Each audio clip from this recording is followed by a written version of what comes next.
You bet. You got it. No, this is great. I appreciate all of you for joining me. And no, I just heard from John. Unfortunately, he's in a nice weather. I'm in the freezing tundra here in Dallas. So, as you know, I'd love to spend my afternoon on the golf course. So enjoy that for us. But appreciate all of you jumping on here. This is a really cool panel, and hopefully we can shed some light. I was on with the student athletes earlier, and absolutely incredible stories. And I know that you all are also a part of some incredible stories as well. So hopefully we can uncover some of those and shed some light on it. So appreciate it once again. And I'm going to start off by something super generic. I know we've heard it on a few other panels right now. I think it's just, for me, I want to hear different perspectives. You know, we have the brands, we have the athletes, and now you as the representatives here.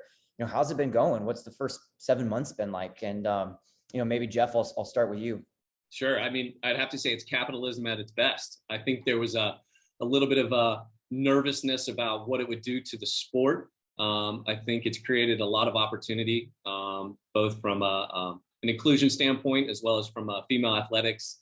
And I think it's been terrific. Now, it's not to say that I'm sure there'll be some regulations, some needs to put some guidelines out there.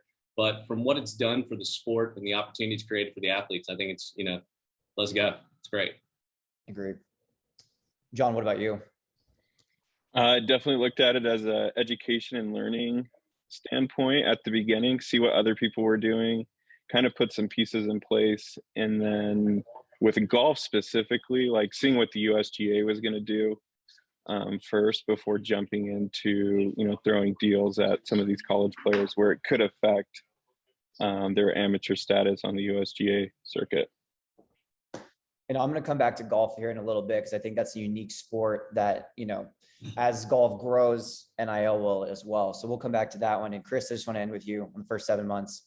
I mean, as a former student athlete, I was absolutely fired up for this going in. I think our approach as an agency going in, kind of piggybacking off what John said, is taking those first month, even the months prior, just to kind of educate ourselves. It was obviously something new and different, and I think everyone was kind of learning during those couple months. So we really took a step back, I guess you would say, at the beginning, just to kind of educate ourselves, reach out to schools, make sure everyone's kind of doing it the right way, because as an agency here, we're ultimately looking out for the best interests of the players. So we wanted to make sure we were going into it the right way, just to kind of educate ourselves. I think initially it felt kind of like the Wild Wild West, and everyone was kind of like just scrambling, happened so fast. I think some did it the right way and it was great.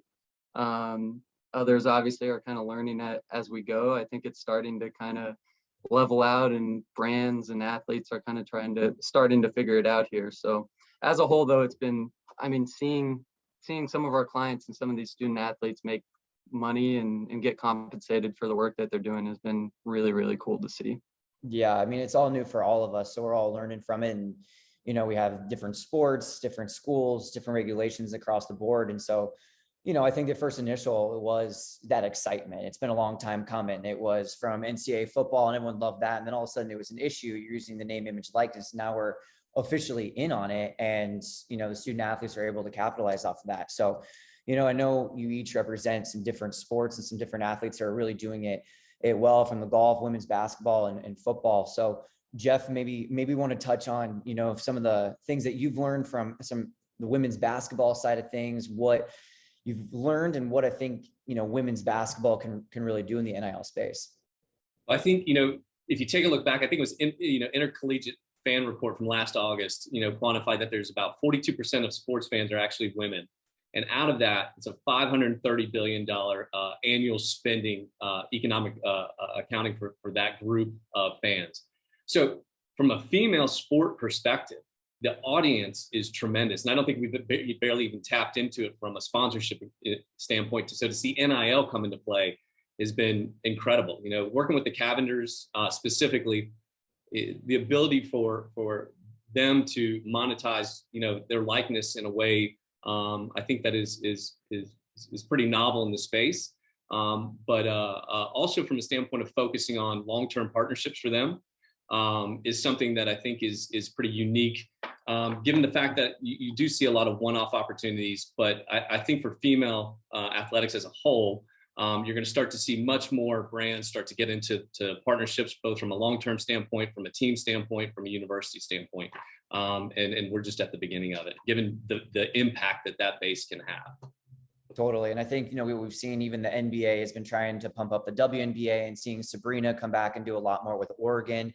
So I think it's really cool, seeing the Cavender twins. I mean, correct me if I'm wrong, they just took part in like an equity deal, and that's, some of the first of its kind. And I think that that's really breaking some molds, especially in the female sports. And I think that they're on top.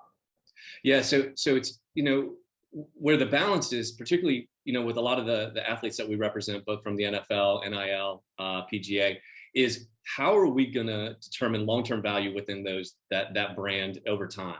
So NIL for a lot of these folks is going to have a beginning and an end. And I think the goal is to manufacture that brand over time. So when you look at, equity deals, creating Baseline, which is their own apparel company, that'll have distribution across Champs, East Bay, a number of different places, that making sure that not just that they have equity, but that there's compensation guaranteed within that partnership, as well as royalties paid out. And then a step further in that is the fact that they have a board seat.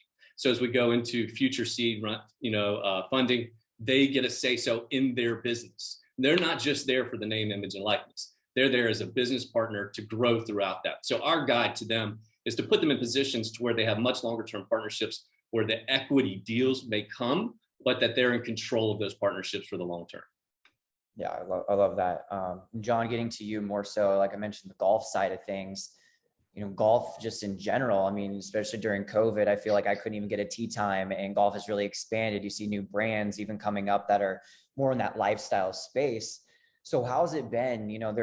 I think you can even look at tennis, maybe the same thing. There's a lot of international students, and that's kind of a hiccup there here in NIL. So what are you seeing for NIL for golfers specifically? I think with golf specifically, we see a sport that was always, here's a logo, you're playing well, this is, where you're ranked in the world.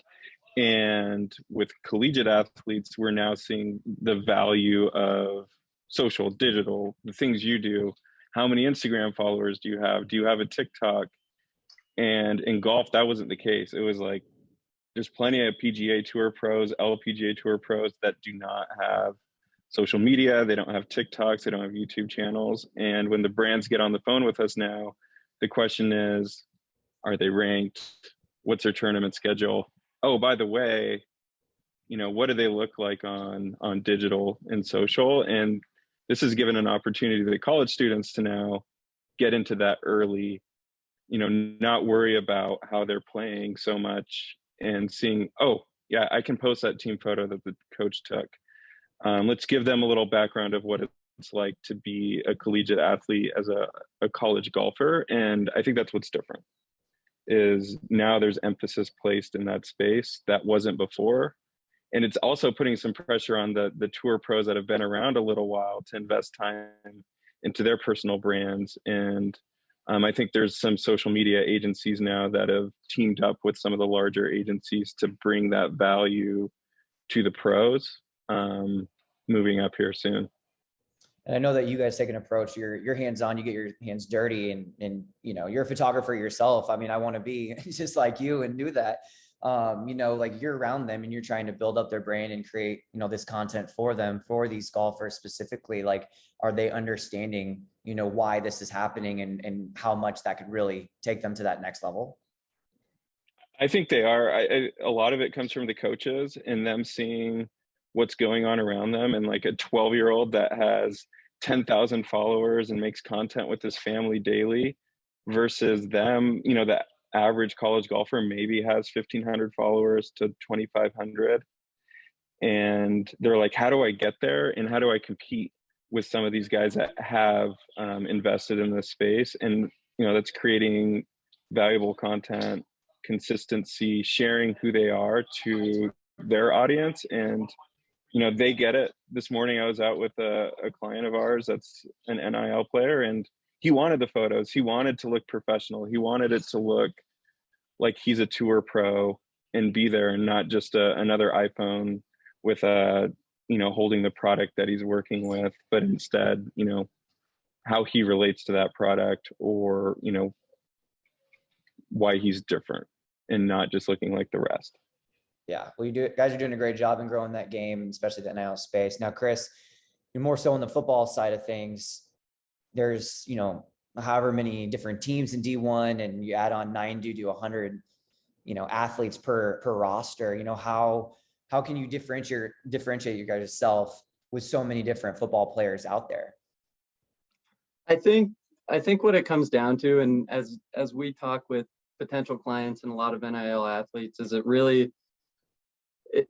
at the forefront of it, it's just education, like what it takes to actually be successful and have brands interested in you. I think finding athletes who are genuinely interested in it, it's 10 times easier. We explain to them, obviously, give them the tips and tricks. You have to be posting on Instagram constantly, creating content, really give brands a chance to understand who you are. Obviously, in the football world, we're not, athletes aren't really given the opportunity. They're wearing a helmet day in and day out.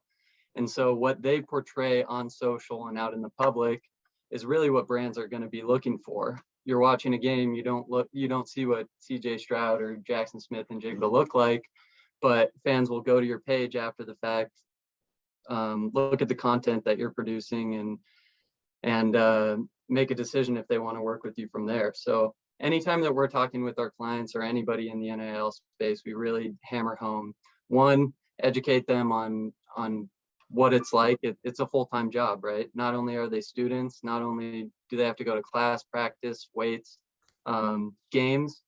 If they're genuinely interested in this, they have to see through the contracts, they have to see through the deliverables, they have to see through everything. And then at the same time, take time to market themselves on their social media platforms. So we have that conversation with anyone, any one of our clients. Some are more interested than others and do well. And obviously with college kind of being a path to the next level, some recognize the value in saying, hey, I want things here that make life easier on me, whether it's a car or an apartment, but I don't want to be out there blasting brands all over my page because I want to focus on football. I want to focus on trying to get to the next level. So it's really kind of really getting an understanding and get to know the clients that we work with in the NIL space, come up with a strategy of how they want to operate and prioritize whatever they want to do. So. Now, I know each of your agencies also works with professional athletes as well. And, I was once in your shoes and I'm still learning NIL. I think we all are, and even the other social media platforms, and I'm learning TikTok and slowly but surely. But, what are the differences that you see in working with some of these student athletes versus these pro athletes? I think, from my vantage point, seeing some of these, college kids going to pro, it's a little bit of a culture shock, being like, oh my goodness, like here's some opportunities. I've hit that. But for some of these college kids, I mean, they're freshmen and sophomore, they still have, ways to go to prove themselves. And then they're getting some of these opportunities. So, and kind of calming them down and like their nerves and, like this race towards the, finish line, their teammates are talking about what they're doing, internally, like, what are those conversations like? As, it's, slow and steady, is it, versus just sprinting out the gates? And Jeff, I'll start with you. Yeah. I've got a unique example. So we also represent Sam Howell and Isaiah Spiller, both from an NIL perspective, but, projected, between first running back or, top quarterback coming into the draft, and brought those guys through NIL. So having a strategy in the outset for Sam in particular, from a community standpoint and the locker room within the outset of that relationship was key. Second to that was when you take on these individuals, particularly in the collegiate space, there's a lot more pressure on you from how's that going to permeate across the university? How's that going to look across your teammates? So mitigating that risk to your brand as you navigate through partnerships is key. So the community aspect from a philanthropic standpoint is huge, inclusive of teammates. So there were a number of deals and opportunities where Sam in particular, every deal that he went through included teammates. So making sure that you understand those dynamics much more so than on the professional level, and guide. The entire goal is to get their brand established in a position that when we take that leap to the NFL, that they've already established the type of personality they are, the type of engagements they'll go into, and the way they'll present themselves in social is going to be in a way that a GM additional teammates in the league would want as a teammate. I know last week in LA for the Super Bowl, you guys hosted an agency where you had professional athletes and also your NIL. Were there any conversations amongst some of the pro players of, like, this is where I'm at, and if I would have done this, I would have done this differently? Was there any advice thrown back and forth at all? Yeah, it was interesting. We had an event. We had Mac Jones, Sam Howell, Isaiah Spiller, Jonathan Taylor, and the Cavenders came. And to have that kind of mix from our, some of our premier alpha talent together in that dynamic. I mean, they would group up and go through it. I think at one point, the 5 of them just did their own TikTok with the twins kind of leading the way. I think the conversations go between platform usage. What you'll see is only about 4 or 5% of NFL athletes right now participate in TikTok, where I would dare to say 50% of the conversations that we engage in with brand partners are who's active in TikTok. We recognize Instagram has its play. The algorithm has shifted. Who can we work with in TikTok? So having that opportunity for those conversations between platforms across NIL and professional sports allows those guys to kind of understand the value of platforms more intrinsically than if they sat there and said, hey, I'm just going to participate on Instagram. I think you have to understand that, there's 2 values to a partnership. One is going to be the marketplace, the athlete, and the performance. The other is going to be the media, the social following that they can influence with. Yes, they're going to be athletes that may not have a very, very large following, and brands will want to partner with them, regardless of that. The ones that can have both the actual social following that they can target into, get that return, mitigate their risk on the partnership, that's going to be kind of nirvana. So if you look at like a Cavender twin who's got a significant media following, a tremendous content creation, as well as multiple platforms, they're very valuable to brand, and helping coach other players, saying, hey, this is how you can activate on those platforms is pretty key to how we operate with as a boutique agency. Man, to be a fly on the wall in those conversations must be pretty cool. So that's great. And John, what about you? What are some of those first initial conversations like that might differ in a way that you have with some of your pro athletes? Well, first off, everyone's different, right? Every program we have is tailored to each specific athlete. Some are natural, right? Some already have that 10,000 to 100,000 following. Some enjoy talking to the camera, hey, what's up, guys? This is me at the course. And then there's the other side, right? The ones that are, more private about their lives, maybe don't want that TikTok. So how do we show them what some of the younger people are doing and bring that value to like the older players that are, the vets that don't see that value? And then back and forth, right? Some of these guys were in the league, NFL side, they saw no value in having that Instagram, but we made one anyway and kind of just created content on there, whether it was reposting Getty images or an occasional use of, media they had created for an activation. And guess what? As time went on, they started to see that value, like, hey, where's that Instagram? What's that that login for the handle? I want to get on there. I want to, interact. And, I think on the golf side specifically, there's always going to be, because it's such an individual sport, guys that don't want that platform. They don't care if they're there. They think it's enough money to make a win or a top 10. But for the middle guys, it's super important to have that space, have that digital. And, the difference, I guess, was the question. I think the younger guys are a little more open to learning and hearing about it, even if they've been told maybe by other agencies or other pros in the past that it wasn't important. They're seeing what their peers are doing and what they're making. And it's, important to them in some sense, even if there's a huge educational gap there where they're like, I don't know about personal branding. How can you help me?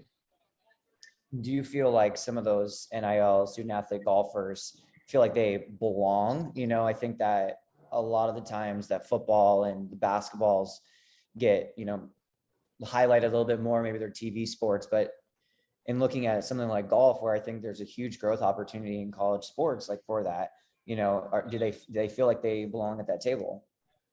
I think it's a maturity thing, right? Some are like, are my friends going to make fun of me for having a TikTok? What if I do this and, someone DMs me and is like, that was stupid. Like, I think it's, it's not, it's just invest in it and see what happens and make stuff you like. Yeah. And Chris, what about you? You've got some top NFL guys and now some top NCAA student athletes. What are those conversations like at Athletes First? I think from an NIL standpoint, just recognizing how young these kids and student athletes really are. I mean, we went into conversations with Jackson Smith and Jigba and CJ Stroud, who are only sophomores in college. They're 17, 18 years old. And between both them and their parents, this is all brand new to them. They don't know anything about it. So taking time with some of those younger guys to really educate them, both them and their parents and their entire surrounding team, and just recognizing, again, how young they are. Going back to Jeff's point, I think a big thing that a lot of college kids are worried about, they had 2-3 years without NIL, without doing any deals. Their concern is me making $100,000 on this brand deal going to ostracize me from the team and like make me stand out. So having to balance that and have conversations with kids and strategize from that standpoint was definitely key. And then honestly, I mean, I think the biggest thing separating pro athletes and NIL athletes is really time management.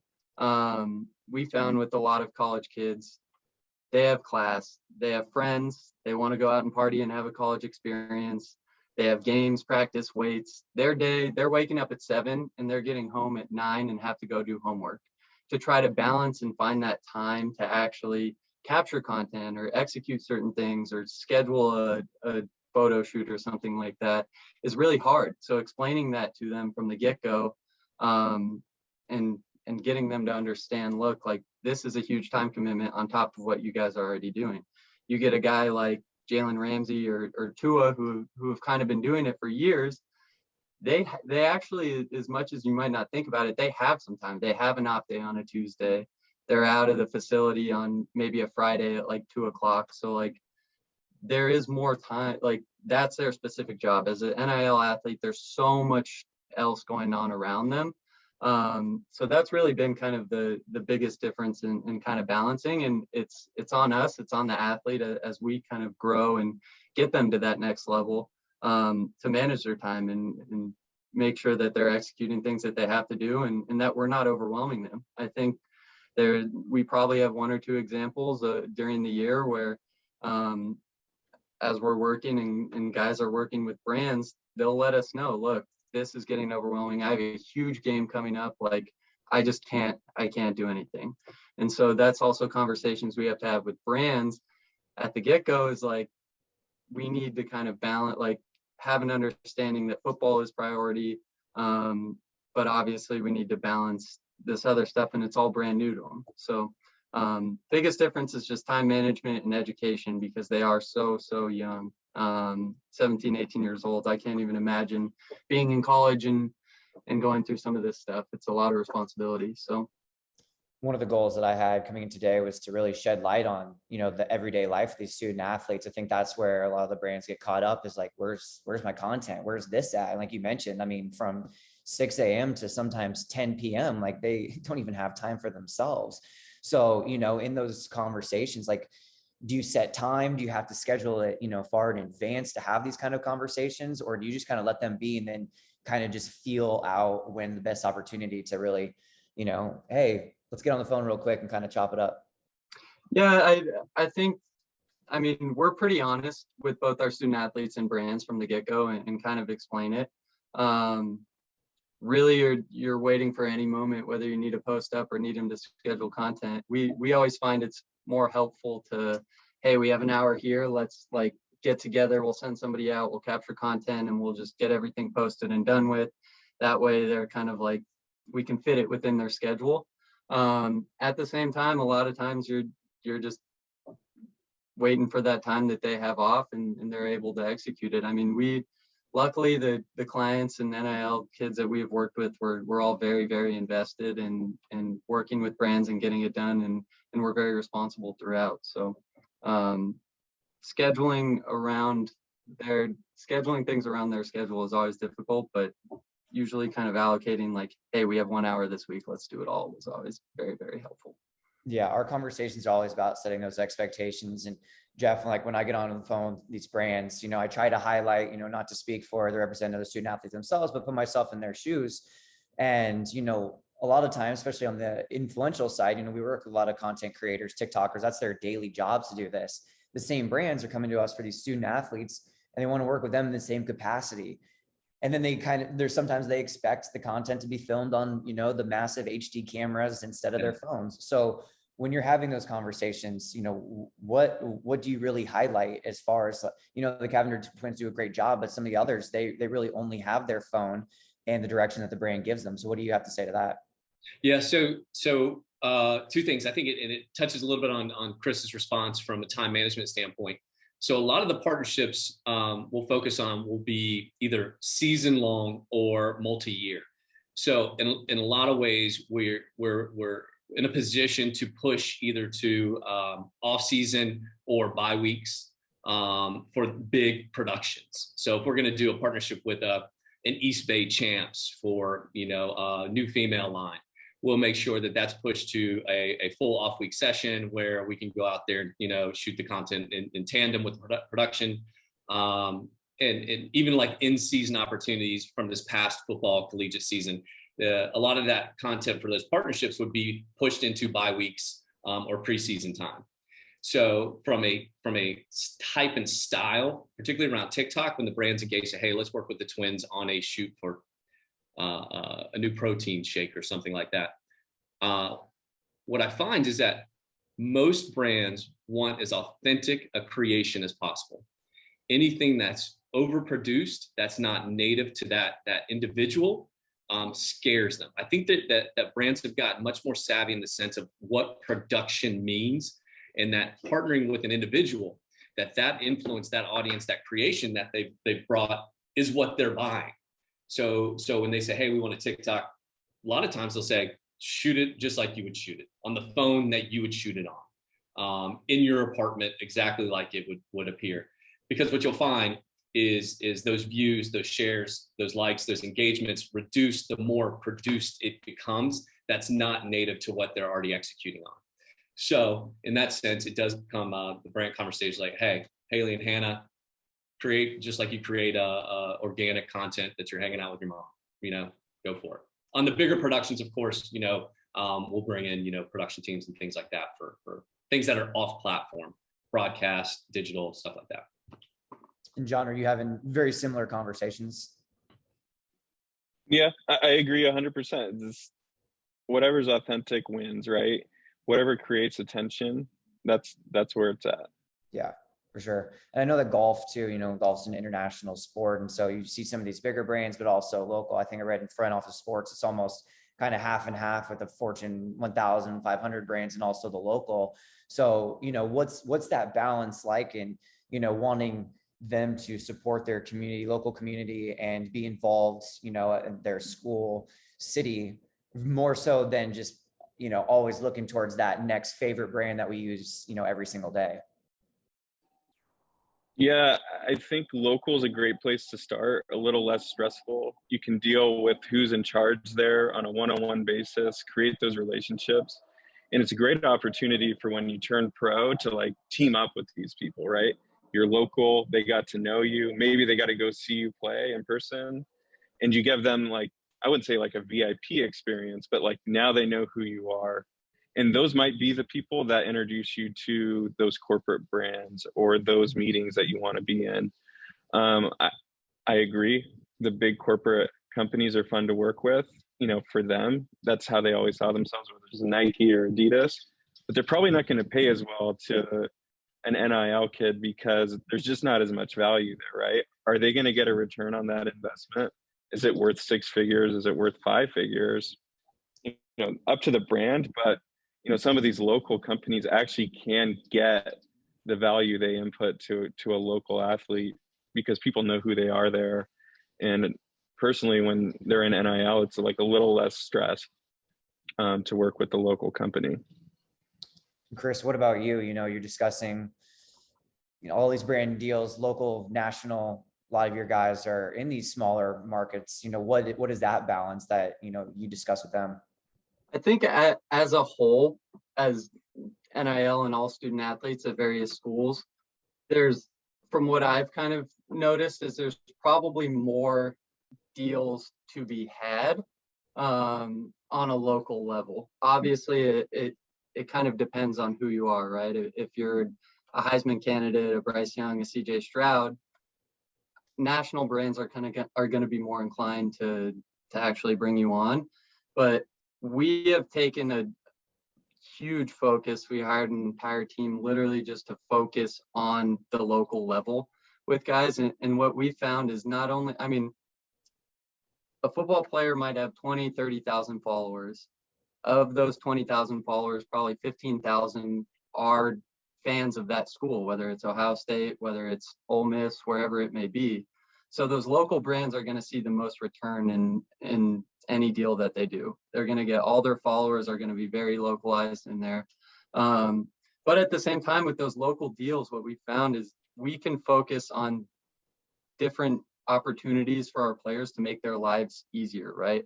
Everyone wants a $50,000 social post production deal here and there, but at the local level, there's things, whether it's discounts at apartments or free food for these kids, that's huge, or car deals, anything like that that can really make life easier on these kids.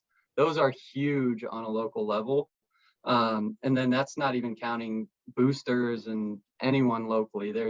I would say for the most part, as NIL athletes as a whole, we focus very largely on the local level.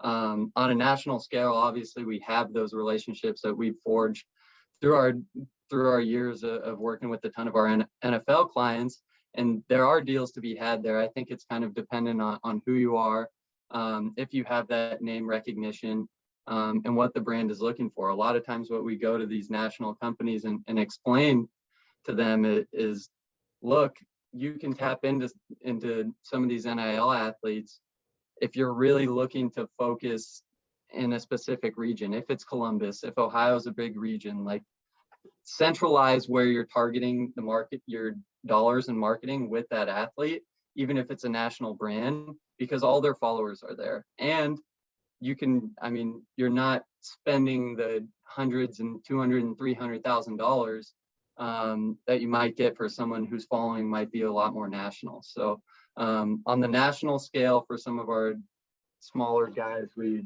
focus on that centralized marketing, and they can really pin that market down for these guys. But the local level is huge, just because that's where, I mean, college football fans are rabid and they want to help these student athletes a lot. So yeah, they're always going to resonate with where they went to school, you know? So I know we don't have a whole lot of time left. A couple more thoughts, Jeff. I want to touch on the fact that some of these schools are getting involved. They're now able to get involved in bringing some of these deals. I mean, and if that's the case and you're working on these strategies for the past 7 months, how do you see that impacting, you know, what you might be guiding your clients towards?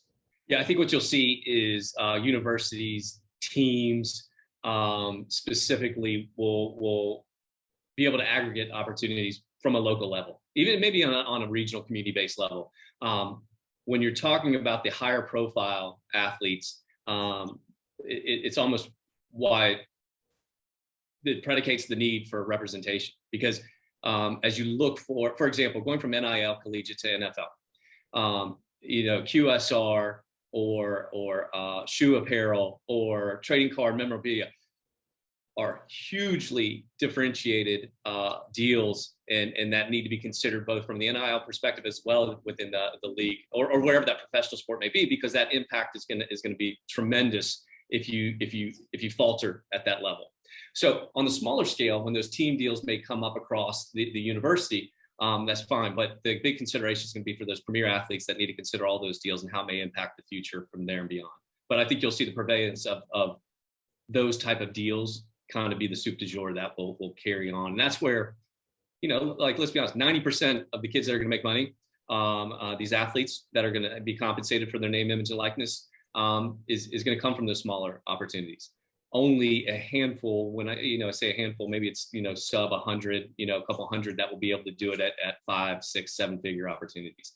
So those other deals are going to create most of the volume and compensation but it will be focused across a university. I think Ole Miss had, Texas had a couple of those pop up. I think you'll continue to see those type of deals be much more prevalent in the future.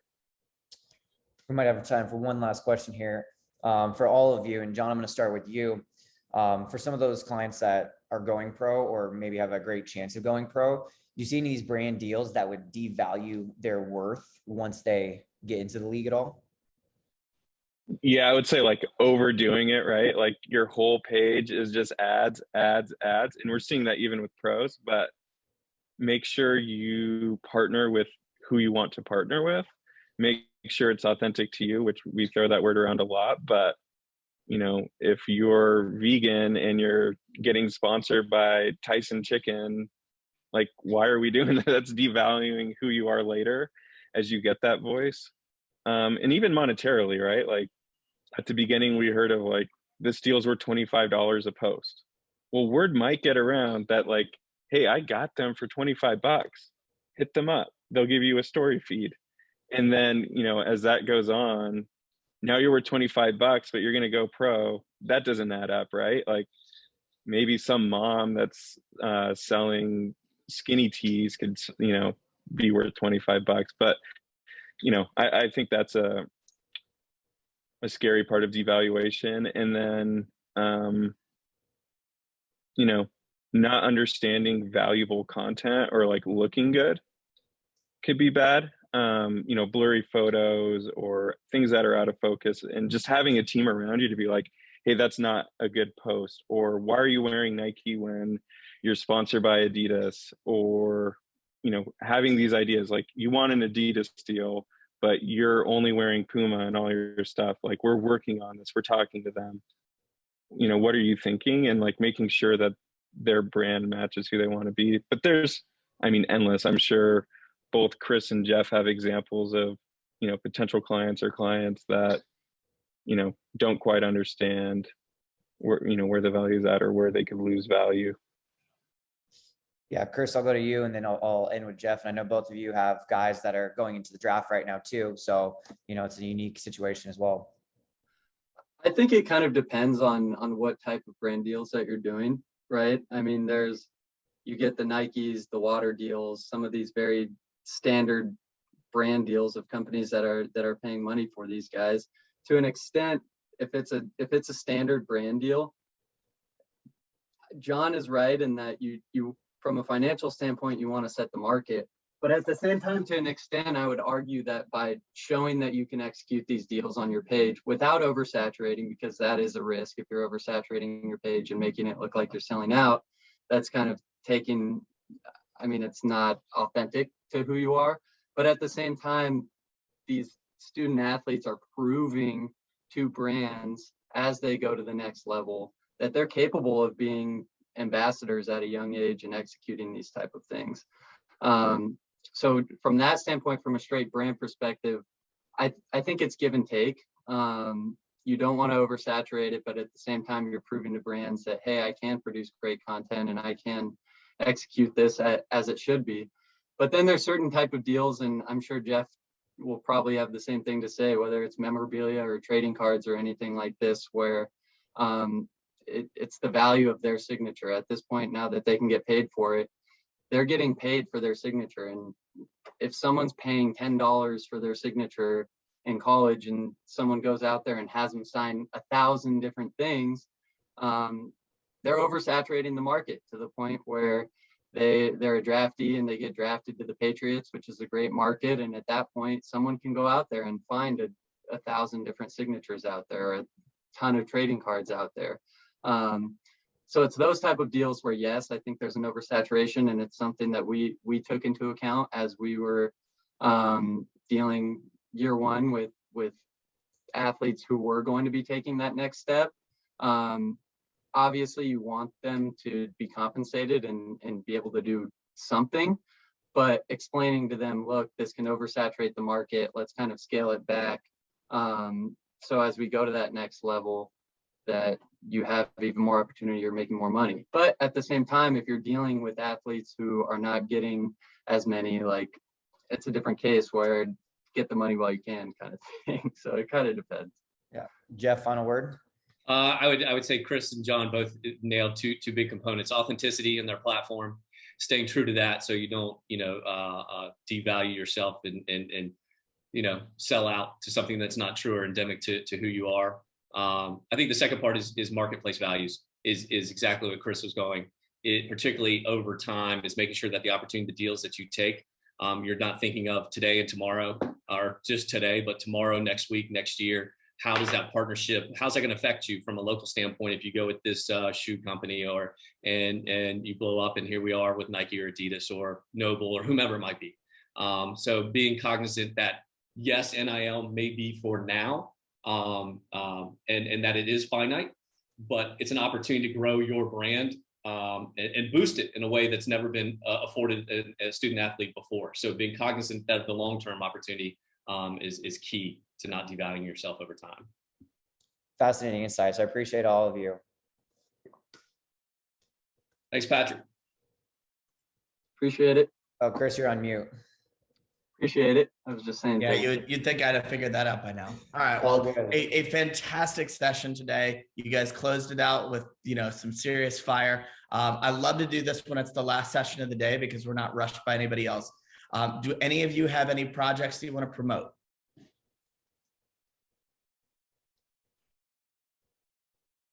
Jeff, you're on mute. I think you might want to say something. Oh, hey, Cavender Twins just signed a multi-year deal with East Bay Champs. They're going to be the female face of East Bay and Champs. There's going to be some incredible stuff coming out for them. The other big thing is WWE. The Cavender Twins signed a multi-year deal with WWE. Awesome. So, hey, some really interesting things happening out there. Cross non-traditional, traditional sports is going to be huge. Female athletics as a whole is going to be the biggest point of growth for sports domestically in the next 10 years. So if you're not in female athletics, it's a tremendous place to be from a monetary standpoint, as well as just the caliber of athletes that are out there. Well, congratulations to you and the Cavender Twins. Pat will attest, I've been asking forever to get them on our platform and get some deals going. So hopefully we can bring you some deals soon. Let's do that. I love this. This is all about transacting. Also, Stephanie McMahon at WWE is a friend of mine. We are going to be out at WrestleMania with her in Texas. We'll be seeing you out there, Patrick. Hopefully we'll see you guys out there. Gentlemen, Chris, John, do you guys have anything to add? No, just wanted to thank you guys for having us on here. I think at the forefront, it's a really, really fun, interesting new space.